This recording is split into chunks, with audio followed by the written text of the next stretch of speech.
Brazil মানেই 7 up. Brazil কিন্তু এবার চুপ থাকবে, কিন্তু এবার খেলার লাস্টে দিয়ে খেলা দেখাই দিবে, এটাই আমরা আশাবাদী। আমরা খেলা দেখাইবো, ওয়েট না করো। না না, যতই চিল্লানো না হবে না, কিছুই হবে না। বেশি উনি আমার এই 7 আপ আছে না, 7 আপ ধরিয়ে দেন প্রতিদিন। আমরা আর্জেন্টিনারা কোনো সময় হার মানি না, কি বলেন আপনারা? এটা নিয়ে বেশি আমার পছন্দ হয়, এটাই সত্যি আমার। আর বাংলাদেশ যেভাবে জিতবে সেরকম বিশ্বকাপে আমাদের আর্জেন্টিনা জিতবে। খেলা দেখতে এসেছেন কিন্তু ব্রাজিল আর্জেন্টিনার জার্সি পরে, এই গল্পটা কি আসলে? ব্রাজিল আর্জেন্টিনা জার্সিটা পরা কারণ হচ্ছে খুব তাড়াতাড়ি, আর বেশি দিন না, 24 দিন বাকি রয়েছে আমাদের বিশ্বকাপে। এই জন্য আমরা মনে করলাম দুইজনে আজকে যখন বাংলাদেশের টেস্ট খেলা চলে, এটা আমরা আসি দুইজন মিলে খেলা দেখি, এই জন্য আমরা আজকে এই জার্সি পরে আর এই প্ল্যানটা কিন্তু আমার ছিল। এটা সিরিয়াসলি, কারণ আমরা কিন্তু সবাই চাই যে নেইমার দলে থাকো, কারণ একজন বিশ্বমানের প্লেয়ার যদি মানে ব্রাজিল টিমে না থাকে কিন্তু খেলার সৌন্দর্যটা কমে যায়। এজন্য আমরা চাই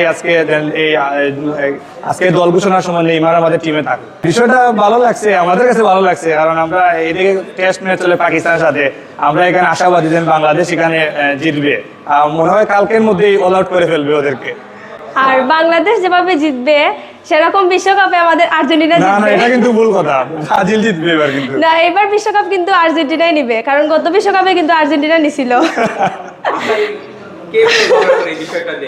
এই বিষয়টা নিয়ে তো বেশি উনি আমার এই 7 আপ আছে না, 7 আপ ধরিয়ে দেন প্রতিদিন, এটাই আর কি।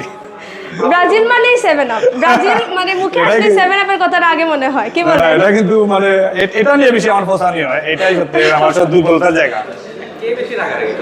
রাগারাগি বলতে আমাদের রাগারাগি কম হয়, কিন্তু এই যে দুষ্টমি বেশি হয়। হার মানি বেশি আমি, আর উনি হার মানেন না। আমরা আর্জেন্টিনারা কোনো সময় হার মানি না, কি বলেন আপনারা? আর্জেন্টিনা সাপোর্টারদের সবাইকে দেখতে চাই। ব্রাজিল কিন্তু এবার চুপ থাকবে, কিন্তু এবার খেলার লাস্টে দিয়ে খেলা দেখাই দিবে, এটাই আমরা আশাবাদী। আমরা খেলা দেখাইবো, ওয়েট না করো। না না, যতই চিল্লানো না হবে না, কিছুই হবে না। এই যে 7 আপ বললেই রাগ করে, কিন্তু এটা কিন্তু বাস্তব, কি বলেন আপনারা? 7 আপই কিন্তু ব্রাজিল মানে। এবার বিশ্বকাপ নিয়ে অনেক প্ল্যান আছে, বিশ্বকাপ নিয়ে আমাদের অনেক ভিডিও শুট বা ফটো শুট অনেক কিছু হবে, এটাই এই দুজন অনেক প্ল্যান আছে। অনেক প্ল্যান আছে। অন্য কোনো বলতে আমরা চাচ্ছি এবার খোলা মাঠে দর্শকের সাথে এবার খেলা দেখবো এবার। এরকম আমি চাচ্ছি, এরকম চাচ্ছি দর্শকের সাথে এবার সবাই মিলিয়ে। আমি থাকবো ব্রাজিলের জার্সি পরানো, যেদিন ব্রাজিল সাথে অন্য কোনো টিমের খেলা হবে ওনাকে নিয়ে যাবো, নিয়ে ওনাকে পৌঁছাবো, এটাই আমাদের প্ল্যান। তোমাকে বাঁচাবো না, এটা আমাদের না, কিন্তু এটার কথা ছিল যে যদি আর্জেন্টিনা কোনো ম্যাচ হারে তাইলে উনি আমাকে 10,000 টাকা দিবে, আর আমি যদি মানে ব্রাজিল টিম হারে উনাকে আমি 10,000 টাকা শপিং করে দিবে, দিবে। এটাই আমাদের এটা ইয়ে আছে। এটা গতই হয় নাই, আমাদের রিলেশন, আমাদের তো নতুন বিয়ে হয়েছে, আর ওই সময় আমাদের রিলেশন ছিল আর কি, তো এরকম কোনো এক্সাইটমেন্ট ছিল না, বাট এই বছরটা আমরা একটু বেশি এনজয় করতে চাই, যেহেতু আমরা ম্যারিড লাইফ এখন আমরা। যখন মানে বিশ্বকাপ আর্জেন্টিনা জিতছে তখন কি হয়েছিল? তখন তো আমাদের রিলেশন লাইফ ছিল, কিন্তু তখন আমাদের উত্তেজনা বা আমাদের খুব এটা ইয়ে ছিল। আর উনি যে সময় অবশ্যই আর কি হেরে গেছে, আমরা সময় জিতে গেছি, ওই সময় কিন্তু অনেক প্রচারে দিছি আমরা সবাই মিলে, আমার ভাই আমরা সবাই মিলে ওনাকে অনেক প্রচারে দিছি। এই দুর্বলতা জায়গা একটাই 7 আপ, আর কোনো দুর্বলতা জায়গা আমাদের না।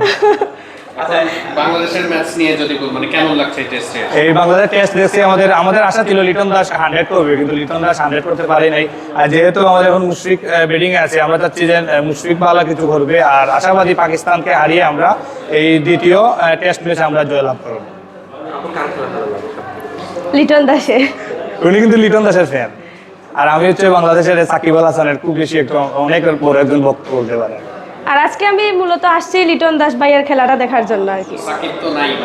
সাকিব নাই খারাপ অনেক বেশি লাগে, কারণ আমরা চাই একজন স্টার আমাদের বাংলাদেশ টিমে থাকুক, আর মানে এটাই। আর্জেন্টিনার পাগলা ভক্ত থাকলে আমাদের খেলাকে ভালোবাসি, কিন্তু কোন টিম সাপোর্ট করে এটাকে আমরা দেখি না।